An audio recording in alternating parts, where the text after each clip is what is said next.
small things matter to God, right? And what is the most important small thing to God? You are, right? Now, if any of the adults said me, no, you are not a small thing anymore. You don't qualify. Okay, you are now a big thing, some of us a little bigger than others, but you are no longer a little thing, right? Small things matter to God, especially children. God loves children, amen? All right, so today we're going to look at some different animals. Were we able to get it on the screen here? I know it was kind of hard to see last night, wasn't it? It was a little bit difficult. Were we able to get that on the screens? That's not it. I believe in our PA system men back there. They are working hard. Okay, one back from there, one back from there. We're giving a spoiler here.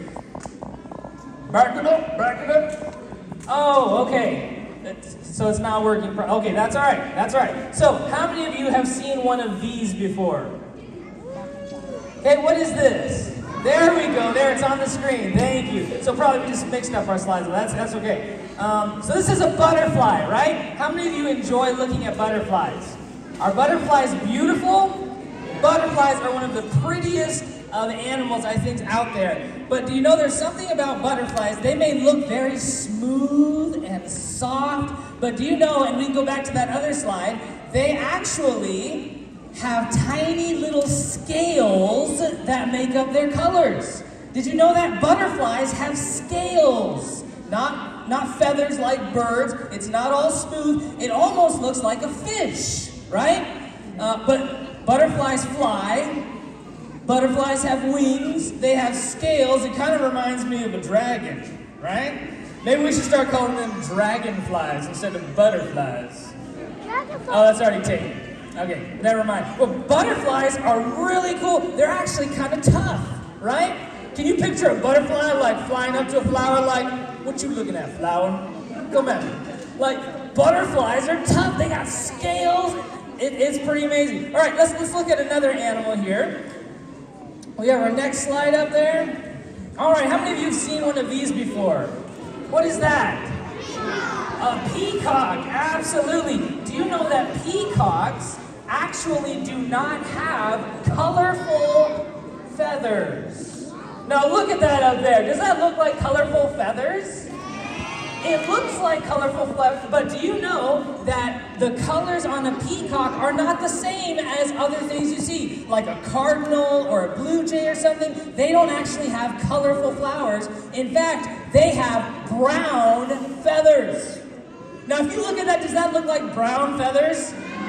No, it doesn't look like brown feathers. Let's get to our next slide there. If you magnify this is zoomed in on a peacock feather. Peacocks actually do not have pigmented colors like other things. They have microscopic structures is what they're called. So these are zoomed in. You can zoom even further into there and you can see they have what look like tiny little mirrors in their feathers, covering millions of tiny little mirrors, and it doesn't actually have color. It actually manipulates the light to make it look like colors. That's why if you take a peacock feather and you turn it, sometimes it'll look green, sometimes it'll look more blue, because it's not actually that color, it's just reflecting that color. And that's because of these tiny microscopic structures that you have, almost like a rainbow. Imagine that you're wearing like mirrors all over your body, like that. You remember peacocks, you know, they put out their feathers like that because they're looking for a mate, right? Can you imagine a guy going out and like mirrors all over him? He's like, hey ladies, what do you think of my mirrors? Pretty flashy, eh? That's what a peacock is doing. He's strutting around his mirrors, showing off the colorful mirrors to his prospective mate. All right, one more animal we're gonna look at. We got one more. How many of you seen one of these before? Wow. How many of you like octopuses? Octopi, octopi, I don't know how you say it. The plural of octopus. How many of you like plural octopus? All right, so octopuses are really, really cool because they can change color in less than 1 second. less than 1 second, they can change their color. But not just their color, they can actually change the texture of their skin with the color in less than 1 second. And so you've probably seen pictures of these kind of things before. Let's see the next picture there. So here's an octopus that's trying to hide. Can you see the octopus there? You can see that one okay, right? Let's see another octopus. We got a couple more pictures. Oh, can you see that one? That one's a little harder to see, isn't it? One more we got, I think. One more. Oh, that one's even harder maybe to see. Oh, there's no octopus. No, I'm just kidding. There is an octopus. There is an octopus up there. Yeah, right in the middle towards the top. You might be able to see a tiny little eye peeking back at you there. So octopuses, the reason they are able to change so quickly is they actually have something inside of their skin called photoreceptors. So basically, their skin can see the color around them and change just like that. So if they have a shark that comes by, I'd like some octopus for dinner. Their skin looks at what's around them and says, make it green.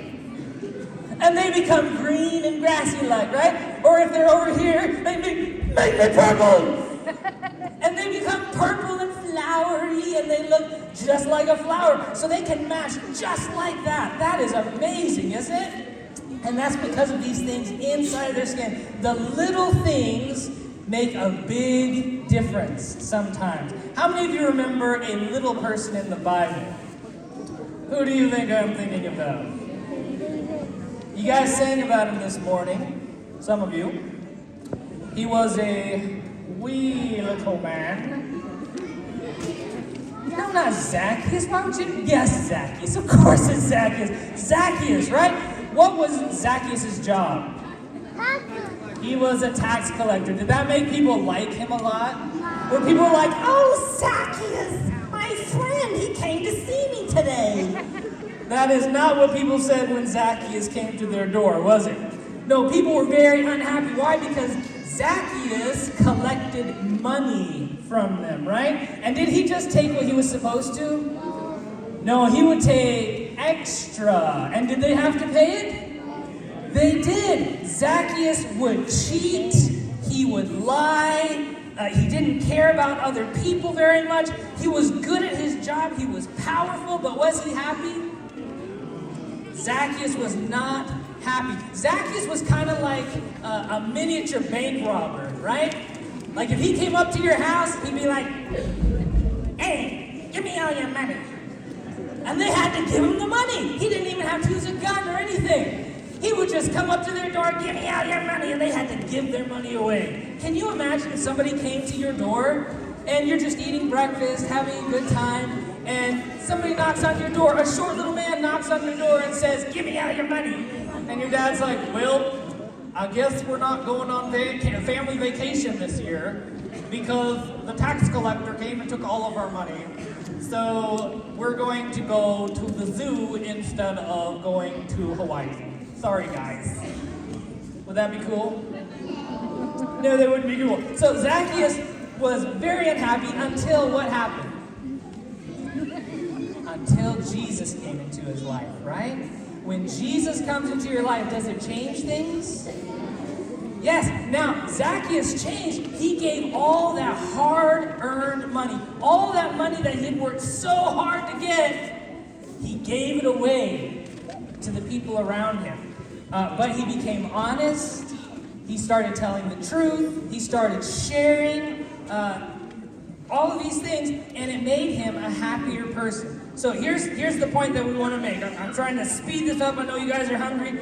If you look at the little things in animals, you can see how big God is. But if God looks at the little things inside of you, does Jesus see himself inside of you? What are some little things that you can think about? Luke 16, verse 10. We read it this morning. It says, if you are faithful in little things, you will be faithful in big things. But if you are dishonest in little things, you won't be honest with greater responsibilities.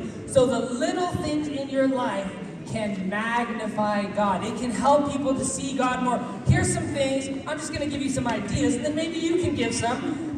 What if you obey right away, even if you don't want to? If mommy says to do something, and you're like, I don't want to do it, and you obey right away, does that magnify God? It does. How about if you are kind when someone is mean to you? Does that magnify God? It does. How about if, no matter what other people say, you're nice to someone in your class that everyone else is mean to? Does that magnify God? What are some other ideas? Somebody give me some ideas. Something that magnifies God, that shows God to others. Who's got some ideas? Well, you guys had a lot more hands last night. I think everyone's thinking like chocolate chip cookies. Chocolate chip cookies. All right, is that a hand? Did I see a hand back there?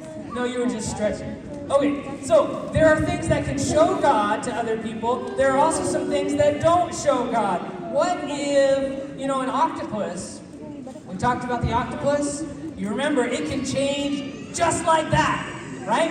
It can change its color and the texture of its skin. But what would happen if a big hungry shark was coming by and let's just say there's one black thing, this black thing right here, and everything else around it's pink. But it gets close to this black thing, and its skin sees the black, and it says, make me black! And it turns black, and everything else around is pink. Do you think he's going to be hiding very well? No, so sometimes an octopus will actually change its skin to look like something that doesn't help it to hide very well.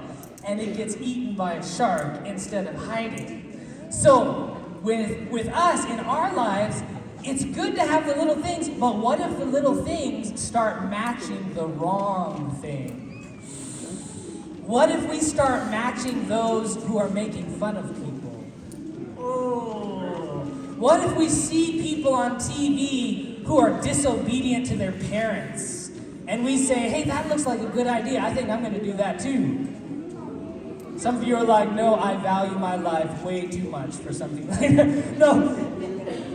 If we start copying people in the bad things they do and doing things that are not what Jesus wants us to do, does that magnify God? No, it doesn't. So I want to encourage you guys, everything that you do, you have a choice. You can choose to do things that magnify God, or you can follow what other people do and choose to do things that don't magnify God. How many of you want to make a choice to magnify God in everything that you do today? All right, let's pray together, and then I think there's probably some lunch waiting for us somewhere, although I think there's a picture first. I think we're supposed to take a picture first. All right, so let's pray together. Dear Heavenly Father, Lord, thank you so much that you love us. Thank you for the amazing creatures that you have created, for the tiny things that show how big you are. Lord, please help us even in the small things in our lives. Help us to magnify you with honesty, with obedience, with kindness, with everything that we do. Help us to do things that show others what Jesus is like. Please forgive us for the times when we don't magnify you, when we do things that are not the way that you want us to be, and help us every single day to be more like Jesus. We love you. Please bless us the rest of this day. We pray in Jesus' name. Amen.